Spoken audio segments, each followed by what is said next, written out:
Merci, madame. Je crois que cela s'explique aisément. Hein. Cela est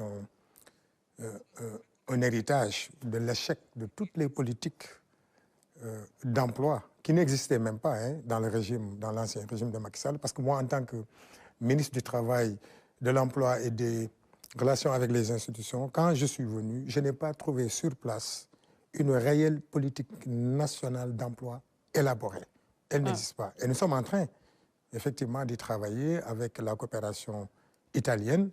Nos équipes sont en train de se constituer pour réfléchir sur une réelle politique d'emploi au Sénégal, qui n'a jamais existé. Et n'oubliez pas que ce rush, comme je l'ai dit tout à l'heure, n'est rien d'autre que le résultat de l'échec d'autant d'années donc de gestion des affaires publiques de façon générale, mais d'autant d'années de gestion donc de l'emploi dans notre pays. Donc nous sommes très à l'aise par rapport à ça et cela justifie effectivement les directives du chef de l'État, son Excellence le président Bassirou Diomaye Faye, qui a donné des instructions fermes pour d'abord qu'on évalue les programmes et projets qu'on a trouvés sur place, de les mettre en cohérence et de proposer aux Sénégalais de façon générale et aux jeunes donc de façon particulière donc des opportunités qui puissent leur permettre, chacun avec le niveau qu'il a, donc de trouver un emploi. Et cela aussi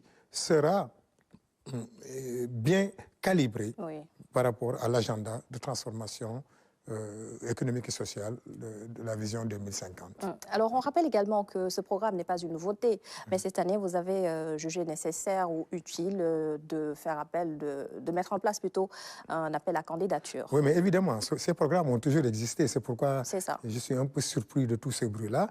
Ces programmes existaient, mais ils n'étaient pas gérés en toute transparence. Parce que nous sommes au courant. Parce que moi, qui viens d'arriver au ministère de l'Emploi, il y a des programmes qui m'ont été effectivement proposés, qui existaient auparavant, mais qui n'ont jamais connu cette publicité. Ce n'était pas suffisamment vulgarisé? Non, pas du tout. Pas du tout. Il y a des mémorandums d'entente qui ont été signés avec l'Espagne en 2021 par Madame l'ancienne ministre des Affaires étrangères, Madame Aïssata Tall Sall. Mais ce programme n'a jamais été vulgarisé. Et c'est beaucoup plus à des gens affiliés à une obédience politique, c'est à ces gens-là qu'on donnait l'opportunité d'aller donc travailler à l'extérieur. Mais le plus important existe de façon légale dans tout ce que nous faisons dans ce pays. Il y a ce qu'on appelle la migration circulaire ou bien la migration de travail qui existe partout dans le monde. Et c'est dans ce cadre-là, même au niveau du ministère du Travail, de l'Emploi et des Relations avec les institutions, il y a une division qui gère tout ce qui est lié à la migration du travail. Donc ce ne sont pas des choses qui viennent comme ça d'exister, mais ce genre de programme a toujours existé. Et je vous rappelle, pour le cas du Qatar, j'espère qu'on va en parler, mais cela n'est rien d'autre que la résultante d'un accord que nous avons trouvé sur place et qui a été ratifié à l'Assemblée nationale en 2013 et signé par mon ancien collègue Mansour, je crois Mansour Sy. Cet accord a toujours existé entre le Qatar et le Sénégal.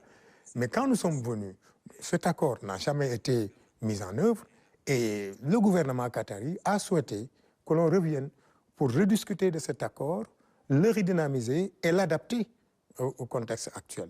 Et c'est dans ce cadre, effectivement, dans les discussions, parce que quand nous partions, ce n'était pas pour revenir avec un nombre d'emplois précis, c'était d'abord pour parler de l'accord, voir comment faire pour le redynamiser. Et sur place, nous avons eu donc la surprise qui nous a été proposée d'avoir au moins la possibilité des opportunités d'emploi qui peuvent aller jusqu'à 1000 postes. C'est ça. Avant d'en venir au cas du Qatar, on va s'arrêter un petit peu sur l'Espagne.